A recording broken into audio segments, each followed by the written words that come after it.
तो अगर आपने recently DJI Osmo Nano purchase किया, आप ऑलरेडी यूज़ कर रहे हो और आपको ऐसा लगता है कि यार कैमरा तो इतना महंगा ले लिया बट वीडियो उतनी शार्प, उतनी सिनेमैटिक, उतनी क्लियर कैप्चर नहीं हो रही, तो आज मैं डिटेल में आपको पूरा कैमरा सेटिंग दिखाने वाला हूं जो मैं भी पर्सनली प्रेफर करता हूं एक्शन कैमराज में, स्पेसिफिकली DJI Nano में। और वीडियो देखने के बाद अगर स्टिल आपको कुछ डाउट्स या क्वेश्चन रहते हैं आप कमेंट्स करके बता सकते हो। तो अब सबसे पहले स्टार्ट करते हैं, नीचे से आपको ऊपर की तरफ स्वाइप करना है। यहाँ पे आपको FPS, रेजोल्यूशन, ये सारे aspect ratio and all options दिखेंगे। एक एक करके एक्सप्लोर करते हैं। पहले रेजोल्यूशन दिखाता हूँ।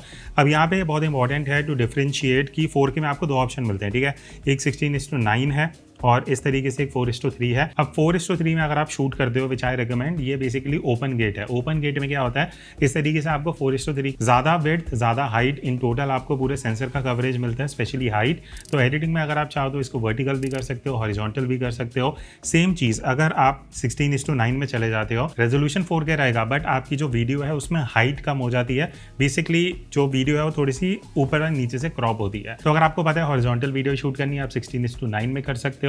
बट अगर आपको पता है कि आप ऐसा शूट कर रहे हो जिसमें आपको हाइट भी रिक्वायर्ड है, एडिटिंग में आप उससे रील भी निकालना चाहते हो, तो आप 4:3 में शूट कर सकते हो, ठीक है। एक चीज़ यहाँ पे आपको डिफरेंस दिखेगा, वो है नीचे FPS का। मैं अगर 4:3 में जाता हूँ मैक्सिमम मुझे 50 FPS का ऑप्शन मिलता है। 16:9 में अगर मैं जाता हूँ तो मैक्सिमम 60 FPS का ऑप्शन है, ठीक है। तो उस बेसिस पे आप डिसाइड कर सकते हो। अब यहाँ पे आप 2.7K में भी 4:3 कर सकते हो। देन अगेन 2.7K में 16:9 है। 1080p में भी आपको दोनों एस्पेक्ट रेशियो के ऑप्शन मिल जाते हैं। तो अगर तो आप हाईएस्ट क्वालिटी वीडियो शूट करना चाहते हो, मैं आपको रेकमेंड करूँगा 4:3 में 4K रेजोल्यूशन में शूट कर सकते हो। अब नेक्स्ट हम आते हैं FPS पे। अब FPS समझना बहुत ज़रूरी है बिकॉज यहाँ बहुत सारे ऑप्शंस हैं। ये देखो 24 से शुरू होता है, 25, 30, 48, 50 एंड 60।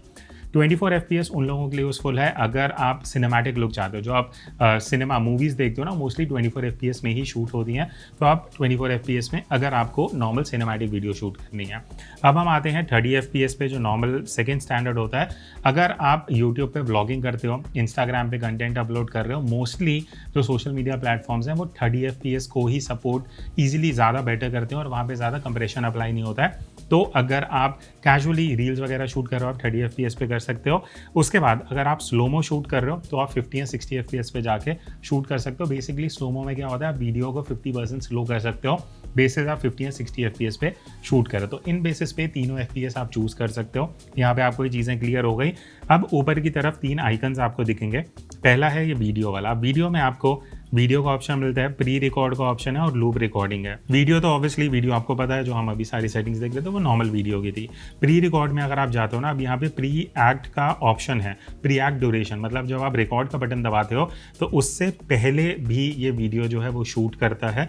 तो आपको पता है कि आपने एकदम कैमरा उठाया, रिकॉर्ड करा, उससे पहले कई बार कुछ मूवमेंट्स मिस हो जाती हैं, तो वो आप प्री रिकॉर्ड में कर सकते हो इफ़ रिक्वायर्ड। अदरवाइज आप नॉर्मल वीडियो पे कर लेना। लूप रिकॉर्डिंग है, जहाँ पे आपका लूप में 5-5 मिनट की क्लिप्स बनती रहेंगी। 5 मिनट हो गए, एक वीडियो अपने आप बंद हो जाएगी, फिर दूसरी वीडियो 5 मिनट की शुरू हो जाएगी उस बेसिस पे, ठीक है। ये सब नहीं चाहिए तो नॉर्मल वीडियो पे रख देना, उसमें आपको ज़्यादा कॉम्प्लिकेशन नहीं मिलेगी। अब ऊपर जो सेंटर आइकन है, यहाँ पे आपको एस्पेक्ट रेशियो का ऑप्शन मिलता है। अब यहाँ पे 16:9 हॉरिजॉन्टल है, 9:16 वर्टिकल है।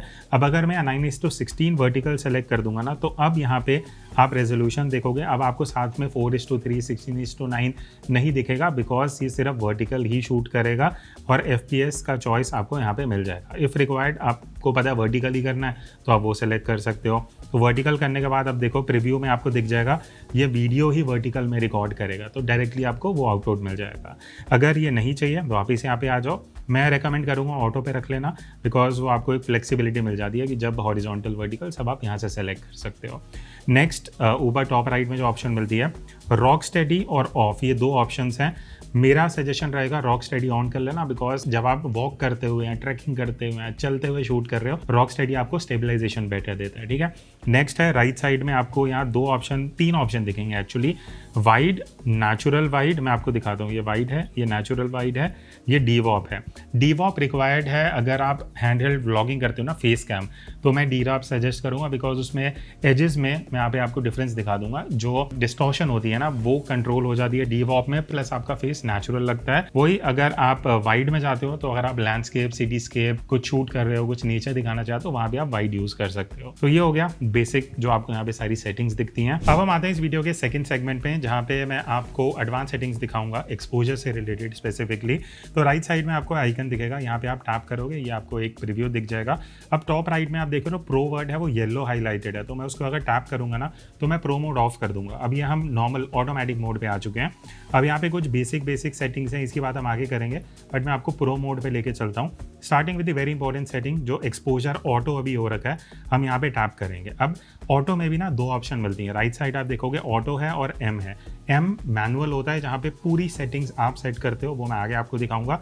अभी हम ऑटोमेटिक पे रहते हैं। अब ऑटोमेटिक में आप ये लेफ्ट साइड देखोगे, आपको 0.0 EV दिखेगा। देन अगर मैं इसको नीचे स्क्रॉल करता हूँ तो प्लस EV 2.3 मैक्सिमम +3 EV तक जाता है। वही अगर मैं ऑपोजिट डायरेक्शन में लेके जाता हूँ तो ये -3 तक जाता है। अब ये EV होता क्या है? EV होता है एक्सपोजर वैल्यू।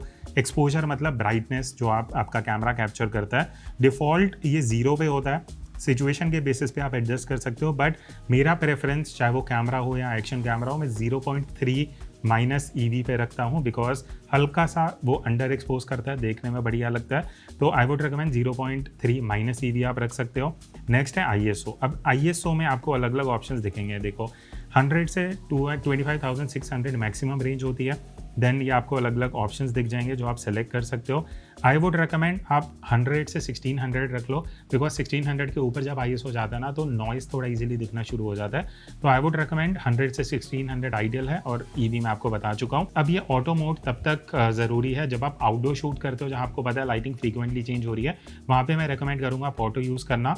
मैनुअल का भी यूज़ करना। अब जैसे अभी आप देख रहे हो मैं इस एनवायरनमेंट में हूँ, हमारे दोनों कैमराज मैनुअल पे सेट हैं, बिकॉज लाइटिंग कंट्रोल्ड है। चाहे 6 घंटे भी मैं बैठा रहा हूँ, सेम एक्सपोजर रहेगा, वहाँ भी हम मैनुअल यूज़ करते हैं। मैनुअल में लेफ्ट साइड अगर आप देखोगे, यहाँ पे शटर स्पीड आ चुकी है। अब शटर स्पीड का एक सिंपल सा रूल होता है, जितना हम FPS यूज़ कर रहे हैं शटर स्पीड उससे डबल होना चाहिए, ठीक है।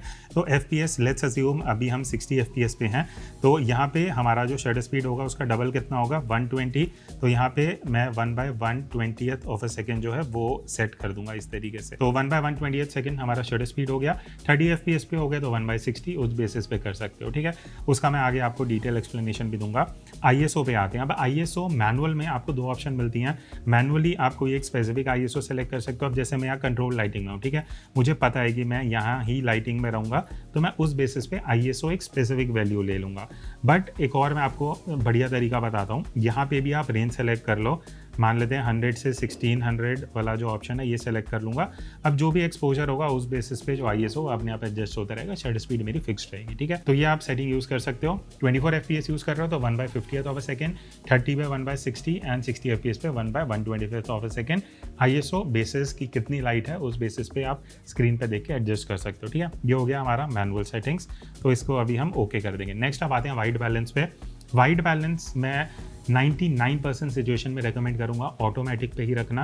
अगर आप इस तरीके से घर में शूट करते हो जहां अगेन वही कंट्रोल्ड एनवायरनमेंट है, तो वहाँ मैनुअली आप जो केल्विन टेम्परेचर है, आप जैसे AWB अभी है ऑटोमेटिक है, मैनुअल पे जाओगे तो आपको वैल्यूज़ मिल जाएंगी। तो ये वैल्यू आपकी मैं आपको दिखा देता हूँ। एकदम जो लोएस्ट केल्विन टेम्परेचर है आप देख सकते हो 2000 पे एकदम ब्लू स्क्रीन हो चुकी है। ऑपोजिट जाएंगे तो आप देखना धीरे धीरे ये जो कलर टेम्परेचर है ये वार्म होना शुरू हो जाएगा। तो यहाँ से आपको एक आइडिया लग जाएगा। तो केल्विन का क्या होता है, केल्विन वैल्यू जितनी ज़्यादा होगी उतना वार्म होगा, जितनी कम होगी उतना कूल होगा। सनलाइट टेम्परेचर 5000 से 5600 के बीच में होता है, इसलिए हम ऑटो वाइट बैलेंस कर देंगे। आप देख सकते हो 4900 के आसपास ये जा रहा है, तो ऑटो वाइट बैलेंस करके ओके कर दिया। अब इसके बाद नेक्स्ट हम चलते हैं कलर मोड पे। अब कलर में अगर मैं टैप करता हूँ 3 ऑप्शंस आपको यहाँ पे दिखेंगे। बाय डिफ़ॉल्ट नॉर्मल 8 बिट होगा एंड नेक्स्ट ऑप्शन है नॉर्मल 10 बिट, फिर है D-Log M 10 बिट। अब तीनों में फ़र्क क्या है, नॉर्मल 8 बिट एंड 10 बिट में बेसिकली बिट रेट का फ़र्क होता है। 10 bit is obviously better. Comparison में अगर मैं बात करूँ 10 बिट में 1 बिलियन कलर्स मिलते हैं, 8 बिट में 16.7 मिलियन के आसपास कलर्स होते हैं। तो आप डिफ्रेंशिएट कर सकते हो कलर्स का कितना फ़र्क है। तो अगर आप थोड़ा सा सीरियस हो एडिटिंग को लेके और आप लॉग में नहीं जाना चाहते, I would always suggest normal 10 bit में करना, वो आपके लिए यूज़फुल रहेगा। नेक्स्ट ऑप्शन है D-Log M 10 बिट। अब D-Log M और D-Log में फ़र्क होता है। D-Log M is not exactly log, but D-Log M आप मान सकते हो is a semi log profile, जिसमें आपको एक तो 10 बिट कलर मिलता है प्लस आप अलग से कलर ग्रेडिंग कर सकते हो, डायनामिक रेंज बेटर है, कलर्स बेटर हैं। तो थोड़ा सा आप एडिटिंग जानते हो तो D-Log M पे जाना। अगर एडिटिंग नहीं जानते, I would recommend normal 10 bit पे आप रह के भी वीडियो शूट कर सकते हो, बढ़िया आउटपुट आपको मिल जाएगा। ठीक है, अब यहाँ से नीचे मैं स्क्रॉल करूँगा, फिल्म टोन का एक ऑप्शन है।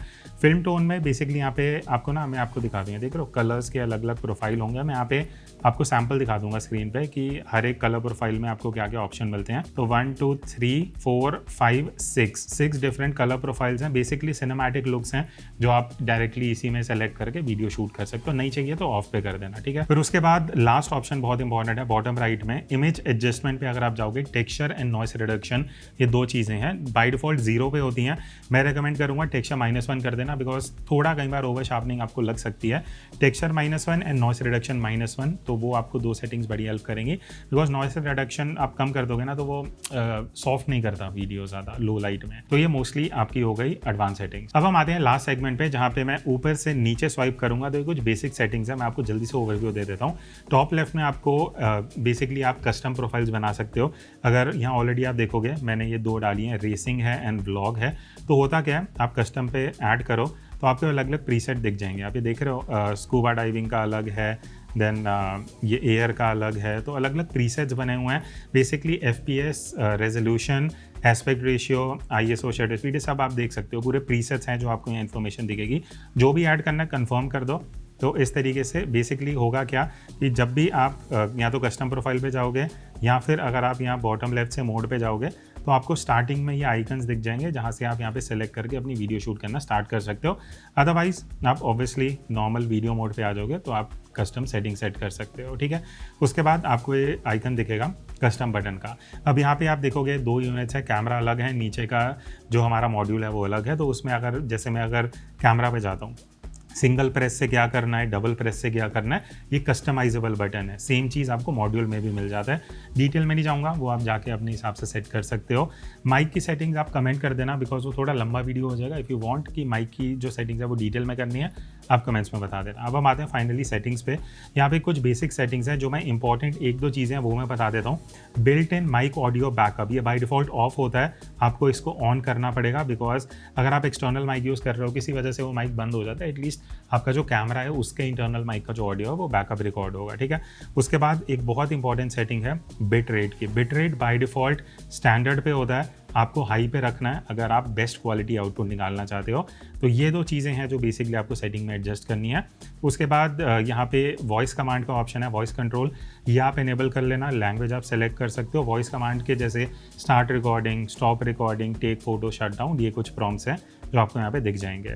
ठीक है, उसके बाद आप स्वाइप करोगे तो मेमोरी के 2 ऑप्शंस हैं। इसके अंदर इंटरनल 107 GB मिलता है, या आप मेमोरी कार्ड भी लगा सकते हो। ऊपर का यूनिट सिर्फ इंटरनल मेमोरी के साथ काम करता है, नीचे का यूनिट लगा के यूज़ करोगे तो आप कार्ड से कर सकते हो। ठीक है, अब यहाँ पे अगर आप कार्ड लगाओगे तो एक्सपोर्ट टू SD कार्ड का ऑप्शन आ जाएगा। तो बेसिकली जो आप कैमरा यूनिट में इंटरनल मेमोरी में शूट करते हो ना, वो आप कार्ड में ट्रांसफर यहाँ से ही कर सकते हो। तो ये थे कुछ सेटिंग्स जो आप यूज़ कर सकते हो। तो ये था एक detail camera setting DJI Osmo Nano का। होपफुली आपको बहुत सारी चीज़ें क्लियर हो गई होंगी। स्टिल कुछ डाउट्स हैं आप ऑब्वियसली पूछ सकते हो। एंड ये सेटिंग्स अप्लाई करने के बाद ऑब्वियसली आपको काफ़ी डिफरेंस दिखेगा जो आप ऑलरेडी अभी शूट कर रहे थे एंड अब जो आपको आउटपुट मिलेगा। बाकी नैनो की हमने डिटेल रिव्यू वीडियो भी बनाई थी, वो आप इस कार्ड में जाके चेक कर सकते हो। मिलते हैं नेक्स्ट वीडियो में, तब तक take care and keep creating.